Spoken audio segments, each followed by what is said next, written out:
Médaillé d'armes pour les Lions indomptables, mesdames et messieurs. Ils affrontent en huitième de finale demain les Super Eagles du Nigeria. Les détails dans ce journal, le flashback et bien évidemment le pronostic des Camerounais de Bafoussam. Cameroon and Nigeria will clash for the 8 finals in the ongoing AFCON in Egypt. The two teams have a 35-year AFCON record and have clashed in 6 occasions. The details in this newscast.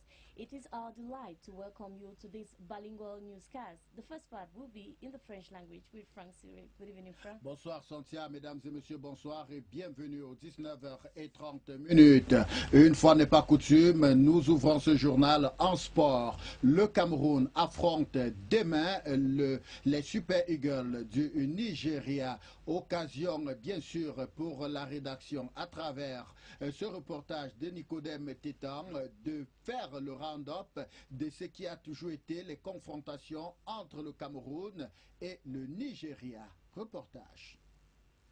Le choc Cameroun-Nigeria occupe la une de l'actualité sportive. Dans les chaumières, au bureau, dans les marchés, dans les taxis, cette confrontation argumente les commentaires. Les pronostics vont également bon train. Les fans des Lions indomptables du Cameroun se rappellent les bons souvenirs des finales de 1984, 1988 et 2000 gagnées au Super Eagles du Nigeria. En face, les adversaires des Lions indomptables du Cameroun mettent en exergue les 2 victoires du Nigeria et surtout le Sénégal 4-0 lors des éliminatoires de Mondial 2018. En tout cas, il ne s'agit là que du passé. Pour l'heure, il est question de l'histoire au présent. Au premier tour, le Cameroun et le Nigeria n'ont véritablement pas convaincu.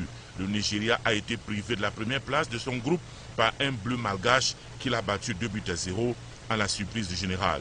Le Cameroun n'a pas fait mieux avec 2-0-0 contre le Ghana puis le Bénin avec une attaque au garde à vous. Mais détrompez-vous, ce face-à-face de ce samedi après-midi à Alexandrie s'annonce difficile compte tenu de l'enjeu de la partie de kit ou double.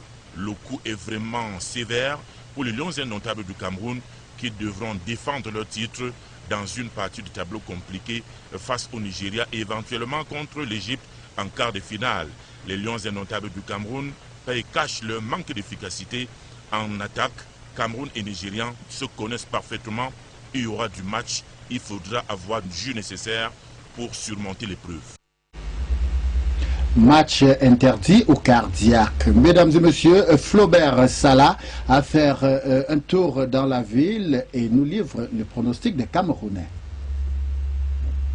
Laborieuse des Lions indomptables du Cameroun pour les 8e de finale de la Coupe d'Afrique des Nations a rendu bon nombre de Camerounais assez dubitatifs sur l'éventualité d'aller le plus loin possible dans cette compétition. La prestation en demi-teinte face aux écureuils du Bénin a refroidi quelque peu les ardeurs des supporters. C'est pourquoi, face au Green Eagle du Nigeria, en ces 8e de finale très attendus, les uns pensent que la pilule sera très difficile à avaler pour la bande à Clarence Seedorf. Le Nigeria étant pratiquement une foudre de guerre, la victoire du Cameroun ne peut être qu'à l'arracher. Ça dépend. Moi, je donne 70 au Camerounais et 80 au Nigeria. Je dis que les gars, bon, selon ce que j'ai vu sur le stade, la manière de tic-tac, dans les tic-tac de football, le Nigeria est plus avancé que le Cameroun. Bon, je ne sais pas. Je donne un match nul. Pour les autres, plus avertis, les chances des Lions indomptables de rééditer l'espoir de 2017 sont encore là. Mais il va falloir que le sélectionneur national fasse preuve de plus d'imagination. L'équipe des Lions est capable de réaliser l'espoir de 2017. Mais il y a encore un peu de chouchou là dans leur jeu. Il faudrait que l'entraîneur Seedorf apporte des correctifs dans le jeu. La colère n'est pas honnête, mais on peut comprendre. On peut comprendre parce que les pays d'Afrique du Nord, ce sont des gens qui jouent sur place. Par contre, les nôtres, c'est des rassemblements ponctuels. Ça veut dire que notre jeu, chacun joue sa partition sur le terrain, alors que c'est un jeu collectif. Donc il faudrait que l'entraîneur fasse beaucoup pour que ce collectif se réalise à un devin. Je ne suis pas un devin, ce sera un match difficile et qui pourra arriver. Ça peut être le Cameroun, que je souhaite que le Cameroun gagne, mais tout peut arriver. Mais au-delà de tout, laissez venir la victoire de Choupo-Moting et coéquipiers de manière naturelle, comme la croissance d'un enfant. Je supporte le Cameroun. Je supporte le Cameroun parce que j'ai vu comment le Cameroun commençait à jouer bien. C'est pour ça que j'ai commencé à apprécier le Cameroun. Parce que le Cameroun commençait à jouer bien. Quoi qu'il en soit, entre le Nigeria et le Cameroun, il y aura d'office un vainqueur et un vaincu. Que le meilleur gagne. La voix d'une innocente pourra-t-elle porter victoire aux Lions indomptables? En tout cas, nous le souhaitons véritablement. Mesdames et messieurs, en société, le Premier ministre, chef du gouvernement, Joseph Dion Ngouté, a présidé hier à l'immeuble Étoile le plan de coordination de l'aide humanitaire. Et c'était à l'immeuble Étoile. Notre reporter Marie-France Bonnet nous livre les détails. Le Premier ministre, chef du gouvernement Joseph Dion Ngouté, a présidé jeudi dernier la concertation entre la coordination nationale du plan d'assistance humanitaire d'urgence et les partenaires au développement qui accompagnent cette initiative du président de la République, son Excellence Paul Biya, tous amenés par la coordinatrice du système des Nations Unies, Madame Allegra. Le Premier ministre a donné des instructions sur la coordination de l'action humanitaire d'abord et a prescrit une évaluation trimestrielle. Il s'agissait de clarifier la situation que la politique humanitaire est définie par le gouvernement. Sous la conduite de la coordinatrice du système des Nations Unies au Cameroun, l'objectif visé est de satisfaire les populations du nord-ouest et du sud-ouest en proie aux troubles. Soucieux du retour au calme, le président de la République, son Excellence Paul Biya, a décidé de mettre en œuvre un plan d'assistance humanitaire d'urgence en faveur des populations du Nord et du Sud-Ouest, lancé le 21 juin 2019. Près de 13 milliards de francs CFA issus de la générosité des Camerounais et des provisions budgétaires de l'État ont été mobilisés pour la mise en œuvre de ce programme à travers la coordination nationale mise en place avec la création des centres régionaux déjà opérationnels.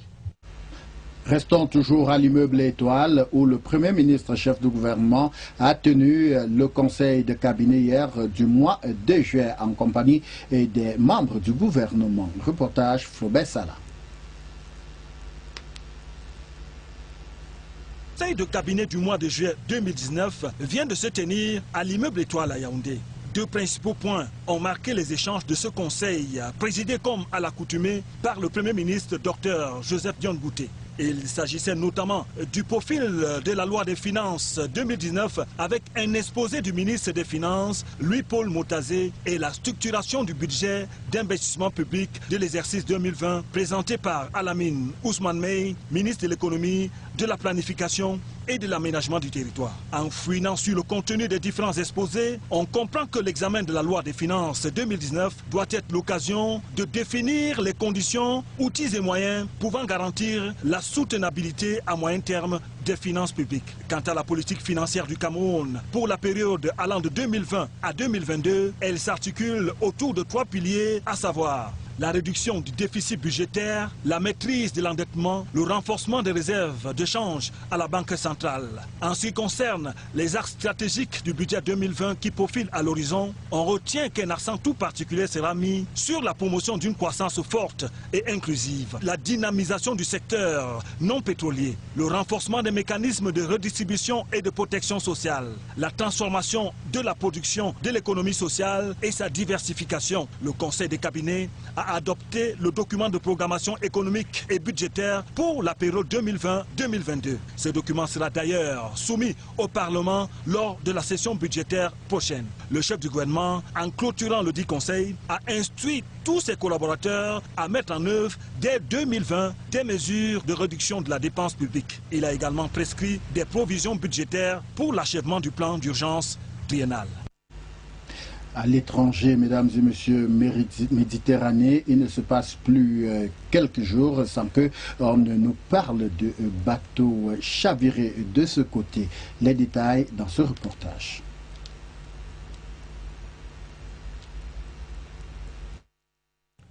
Un nouveau naufrage en Méditerranée a eu lieu lundi dernier. Une embarcation avec plus de 80 migrants à bord a coulé entre la Libye et la Tunisie, laissant plusieurs morts, dont 4 survivants qui ont été secourus. Parmi les survivants, nous avons 3 Maliens et 1 Ivoirien. Mais l'un d'entre eux est décédé. L'embarcation, un bateau pneumatique, était partie lundi dernier à l'aube de la ville libyenne de Zouara avec 86 personnes à bord, dont des Guinéens, des Ivoiriens, des Maliens et des Burkinabés. Ces dernières semaines, des dizaines de candidats à l'exil, tentant de rallier l'Italie depuis l'ouest de la Libye, ont été secourus au large de la Tunisie. La guerre et le chaos en Libye poussent des migrants, notamment des subsahariens, à rallier illégalement l'Europe. Voilà encore une fois de plus des personnes qui, pour le désir d'une vie meilleure ou alors à la recherche d'un Eldorado, ont perdu leur vie dans la Méditerranée. Nous sortons de cette première partie, j'en arrive avec le Portugal qui vient à la rescousse de la Mozambique. On se souvient après encore. Le cyclone Haït, le Portugal a tendu la main pour pouvoir aider ce pays ami et frère à reconstruire le pays. Reportage Flaubert Salah. Comme si c'était hier, et de triste mémoire, le cyclone Idaï qui avait frappé en mi-mars dernier le centre du Mozambique, faisant 603 morts et près d'1,5 million de victimes. Et un mois après, en avril plus précisément, c'était le cyclone Kenneth qui frappait le nord du pays, faisant 45 morts et 250 000 autres victimes. Le Mozambique tout entier était alors plongé dans la détresse. Le bureau de reconstruction du pays avait établi alors certaines priorités par rapport à la reconstruction des zones sinistrées. Il y avait entre autres les écoles, les hôpitaux, les routes, des ponts et des lignes de télécommunications. Il fallait également reconstruire l'agriculture, l'industrie, le commerce, le tourisme, les transports, l'énergie, etc. Le gouvernement mozambicain peut désormais pousser un ouf de soulagement à travers ce mémorandum qu'il vient de signer avec le Portugal pour reconstruire les régions sinistrées du pays. Le montant de ce mémorandum s'élève à 1,5 million d'euros. Ce fonds constitué de fonds provenant du budget de l'État et des dons d'organismes publics tels que les municipalités et des particuliers financera au moyen d'appels d'offres des projets d'organisations non gouvernementales et sera développé au cours des 3 prochaines années. Le gouvernement mozambicain, qui a besoin de 3,2 milliards de dollars pour assurer la reconstruction totale, restera encore les mains tendues pour attendre d'éventuels donateurs. We come to the second part of this newscast, of course, in the English language. We start this time around with sport. History has it that Nigeria and Cameroon are among the 2 most valued teams in Africa and are rivals in African football. Both will play the 8 finals on Saturday, July 7, 2019. More of this with Isarini. Most successful teams will go head-to-head for a place in the quarter-finals of the 2019 Africa Cup of Nations on Saturday, when Nigeria take on neighbors Cameroon in Alexandria. Both sides could only finish second in their respective groups and know that a showdown with host nation Egypt could now follow in the next round as a result. 3 times AFCON champions Nigeria have not been entirely convincing so far this summer though, and the shocking 2-0 defeat to Madagascar, a team 63 places below them in the FIFA rankings, ensured that the cracks were no longer being pampered over following successive 1-0 triumphs over Burundi and Guinea. Nigeria had to settle for second place behind tournament debutants Madagascar in Group B, leaving them with a difficult-looking road if they are to make it through to at least the semi-finals once again. It should however be noted that Gemot Raw made 5 changes to his side for that Madagascar defeat and will be back with full strength this weekend. But even taking that into account, they have looked a far cry from the team that performed admirably at last summer's World Cup. Cameroon, on the other hand, will feel they should have topped their group after collecting 4 points from their opening 2 games, but their final match also cost them. The defending champions went into their 3rd game sitting top of the standings, but they were held to a goalless stalemate by a stubborn Benin side that knew such a result would also seal their place in the knockout round. Even though Cameroon enjoyed 72 ball possession and had 11 shots as they propped for a breakthrough, only to be held to a second successive 0-0 draw following a more acceptable stalemate with Ghana in their second outing. In truth, this match may not be a thriller, as the fixture has always proven Nigeria have struggled to reach their peak at this tournament so far and have offered nowhere near enough going forward, while Cameroon have been solid at the back and are yet to concede a goal. It is likely to be a low-scoring affair which goes the way of Cameroon. We continue still in sports. Second in Pool B behind Madagascar. Nigeria will face Cameroon second in Pool F behind Ghana. A shock as a remake of the Tier 2000 finals. The prognostic by football lovers in Bafoussam is a rather skeptical one. Our camera took it around the town to get some football lovers on the prognostic on the match Cameroon-Nigeria. More of this in this report. Bonjour, je supporte le Cameroun. I support Cameroon because I saw the way the Indomitable Lions started playing well. Cameroon will win Nigeria because they started playing well. Parce que le Cameroun commençait à jouer bien. Oui, bonjour. Oui. Dites-moi, qu'est-ce que vous pensez de l'équipe des Lions après avoir vu le match contre le Bénin? Oui, je dis l'équipe des Lions est capable de réaliser l'exploit de 2017. Mais il y a encore un peu de chouchou là dans leur jeu. Il faudrait que l'entraîneur Sidorf apporte des correctifs. Dans le jeu, la cohérence n'est pas honnête, mais on peut comprendre. I think the Indomitable Lions are capable to achieve what they achieved in 2017, but there is still some laxity in their play. The coach should call them together. However, we understand them because North African countries play in their countries while our team members are just called and assembled. Thus, the coach has to do a lot to ensure that they play as one. I'm not a fortune teller, but it will be a difficult match. I wish that Cameroon wins, but anything can happen. Je ne suis pas un devin. Je suis pas un devin, ce sera un match difficile et qui pourra arriver. Ça peut être le Cameroun, que je souhaite que le Cameroun gagne, mais tout peut arriver. Sujet de jeu, vous avez regardé au Nigeria jouer? Oui, absolument. De la même façon, vous avez regardé au Cameroun, les Camerounais jouer? Oui. Selon ça, vous pouvez déduire ce qui peut se passer au stade? Ben, j'ai dit, on ne donne jamais le score d'un match, même l'entraîneur le plus qualifié ne donne jamais le score d'un match avant le match. Tout match est individuel. Enfin, chaque match fait sa réalisation sur le terrain. Le passé n'impressionne personne. Chaque équipe qualifiée a ses potentialités et cherche à arriver au bout, à avoir le coup. Tout peut arriver. Merci mon père. Pas de quoi. Moi je donne 70 au Camerounais et 80 au Nigeria. Quand tu donnes 70 au Camerounais, 80 au Nigeria, c'est qui compte? Je dis que les gars, bon, selon ce que j'ai vu sur le stade, la manière, les titans de football, le Nigeria est plus... It depends. I give Cameroon 70% and 80% to Nigeria. From the previous matches, Nigeria is more advanced than Cameroon. I foresee a draw match, but in any case, since there must be a winner, I give Cameroon 1 and 0 to Nigeria.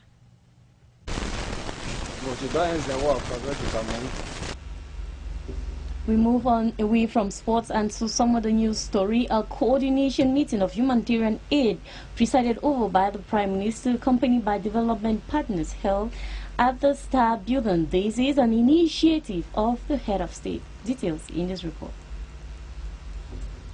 The government and the international community in the country have resolved to work in synergy for effective assistance of humanitarian aid action in the northwest and southwest regions of the country. It was during a coordination meeting between two parties chaired by Prime Minister, head of government, Joseph Dion Gute. The meeting comes in a joint dispatchment of 40 trucks loaded of provisions for crisis-prone zone. The head of government chaired a coordination meeting between the ministers and representatives of foreign partners. They need to know the state and how to handle this situation, which will enable the partners avoid duplication as well as go by the rules. Improving on effective collaboration with words of the Prime Minister while recalling that the government is on the driver's seat and the partners come in to assist. To maximize effective humanitarian action in the field, there is also need to reconcile government role with humanitarian principle. There is also concern that funding for now is insufficient. Figures and severity of funding also needs to be correctly communicated.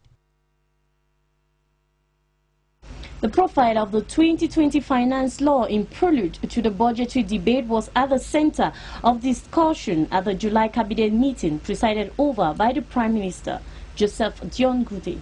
Let's have the details. Discussions during this July cabinet meeting. On one hand, the profile of the 2019 budget law as a prelude to the budget orientation debate with a presentation done by the Minister of Finance, Louis Paul Mutazi. While on the other hand, the structuring of the public investment budget for the year 2020 was the subject of presentation by the Minister of Economy, Planning and Regional Development, Alamin Usman May. In his presentation, the budget orientation debate will provide the opportunity to better contribute to the definition of the macroeconomic and budgetary framework this year. The review of the finance law should be an opportunity to define the conditions, tools and means that guarantee the medium-term sustainability of public finances. Cameroon financial policy for the 2020-2022 period is based on 3 pillars: the reduction of budget deficit, the mastery of indebtedness, strengthening foreign exchange reserve at the central bank. The strategic axis of the public investment budget of 2020 are promoting strong and inclusive growth, the revitalization of the non-oil sector and reinforcement of mechanism, distribution and social protection, the transformation of a production of the social economy and its diversification. The cabinet meeting adopted the economic and budgetary programming document for the period of 2020 to 2022. Will be submitted to the Parliament during the budget session. The head of government, however, instructed to implement as of 2020 measures of reduction of the public expenditure. The Prime Minister inscribed budget provisions. We now move to our forum page, where 3 survive and several others missing and 80 dead after a migrant boat capsized yesterday off Tunisia. Again, the boat is said to have been heading to Europe from Libya, whereby water had to fill the overloaded boat that promoted it to sink. Betty Limunga gives us a recount. At least 8 immigrants are said to have lost their lives after a boat that was sailing off Tunisia sank yesterday. The migrants were heading to Europe from Libya when their boat capsized in the Mediterranean Sea. According to one of the survivors, 3 other persons survived the torrent by sitting on a piece of wood for 2 days. Water is said to have heavily filled the boat that caused the boat to sink. In the course of the struggles at the sea, the migrants, however, struggled to alert European authorities for help to no avail. They were, however, forced to stay at sea for 3 hours as water kept filling in the boat wherein only 3 survived and over 70 lost their lives yesterday. Last month, at least 65 migrants heading to Europe from Libya drowned when the boat capsized off Tunisia. Libya's west coast, it should be recalled, is a main departure point for African migrants hoping to reach Europe through human traffickers. But the numbers have dropped due to an Italian-led effort to interrupt smuggling networks and support Libyan coast guards. Libya has been in turmoil after the death of long-term 7 leader Muammar Gaddafi in 2011. We end this newscast still in our forum page as the country, Portugal, has announced her new reconstruction fund for Mozambique follow the 2 cyclones Idai and Kenneth that hit the country in March of this year. Areas to be visited include education, health, amongst others. More of this with Betty Limunga. Portugal has announced a new reconstruction fund for the most affected areas in Mozambique hit by Cyclone Idai and Cyclone Kenneth. The Portuguese Prime Minister Antonio Costa expressed solidarity with victims of the 2 tropical cyclones after he met Mozambican President Filipe Nyusi yesterday. He, however, expressed more Portugal's solidarity with the Mozambicans that were the victims of the 2 cyclones and have suffered the impact of both Cyclone Idai and Cyclone Kenneth. The country, Portugal, had the opportunity with its armed forces, civil protection and emergency services to be on the front line of the emergency response, and here they are again to reaffirm their availability and commitment to continue to be on the front line in the reconstruction period. President Nyusi is on a 4-day official visit to Portugal. At a joint press conference, he paid tribute to the Portuguese who were at the front line in Mozambique after the disaster occurred few months back. Both countries continue to address their appreciation to the Portuguese government, mobilizing the solidarity movement to the victims of the tropical Cyclone Idai and Cyclone Kenneth in Mozambique in March this year. Cyclone Idai and Cyclone Kenneth, which battered southern Africa in March, killed more than 650 people in Mozambique alone. The storm wiped out crops on the eve of harvest in one of the world's least developed countries, wherein many people relied on food aid for the year 2020. More than 1.3 million people need emergency food assistance after the tragedy. The new funding aims to finance projects in health, education, and other crucial social areas in vulnerable communities, as highlighted by the Portugal officials. It is on that we put a close to this bilingual newscast of today. But before we go, a recap of our major story. Cameroon and Nigeria will clash for the 8 finals in the ongoing AFCON in Egypt. The two teams have a 35-year AFCON record and have clashed in 6 occasions, a shock as a remake of the year 2000 finals. Le Bénin, mesdames et messieurs, vient de mettre fin au parcours du Maroc en remportant la partie par tir au but. Les Béninois sont en joie et surtout pleurent de joie et ils sont en quart de finale. C'était à une élimination directe. C'est bien ici que nous refermons notre journal. Excellent week-end à tous et à toutes. N'oubliez pas nos rendez-vous. Demain 12h, ce sera le grand journal. Dimanche 12h, dossier de presse. D'ici là, portez-vous bien. Bonsoir à tous et à toutes. Bonsoir, Cynthia. Good night, Frank.